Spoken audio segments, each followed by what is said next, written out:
আজকে সেই পুরনো দিনের মতো সমস্ত মশলা শিলপাটাতে বেটে তৈরি করা হচ্ছে।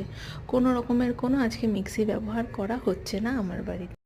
কর্তামশাই বলল সেই শিলপাটাতে মশলা বেটে গোটা রান্নাটা তৈরি করবে। যথারীতি প্রথমে লঙ্কা বেটে তুলে রেখে দিল, এখন পেঁয়াজ আদা রসুন সমস্ত কিছু বেটে তুলে রেখে দিচ্ছে। তারপরে বাটবে ধনে আর জিরে। ধনে আর জিরেটাকে ভালো মতন জলের মধ্যে ভিজিয়ে রাখা হয়েছিল অনেকক্ষণ আগে। এখন কারো বাড়িতেই কিন্তু সেই শিলপাটাটা দেখা যায় না, কারণ যেহেতু মিক্সি হয়ে গেছে তাই কেউ আর শিলপাটাতে কষ্ট করে মশলা বেটে রান্না করে না। কিন্তু মাঝে মাঝে একটু ইচ্ছাও করে শিলপাটাতে পুরনো দিনের মতো মশলা বেটে রান্না করে খাওয়ার। এই রান্নার কিন্তু স্বাদটাই মারাত্মক আলাদাভাবে হয়। বেশ খানিকটা সর্ষের তেলের মধ্যে অল্প একটু জিরে ফোড়ন দিয়ে প্রথমে লঙ্কা আদা আর দিল রসুন বাটা, সমস্ত কিছু বেশ অনেকক্ষণ ধরে ভেজে নিয়ে দিল সে পেঁয়াজ বাটা দিয়ে আবারও বেশ খানিকক্ষণ কষিয়ে নিয়ে যে ধনে আর জিরেটা বেটেছিল সেটাও দিতে হবে।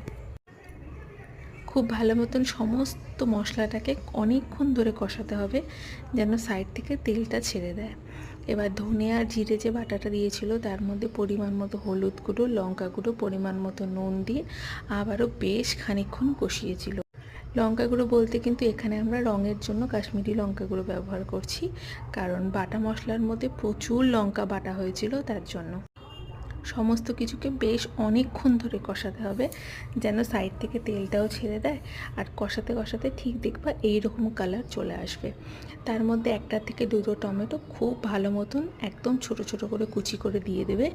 আর তার মধ্যে চিকেনের পিসগুলো তো আগের থেকে ধুয়ে বেছে রেডি করে রেখেছিলাম, সেই চিকেনটা দিয়ে বেশ খানিকক্ষণ কষিয়ে ঢাকা দিয়ে গোটা রান্নাটা তৈরি করতে হবে।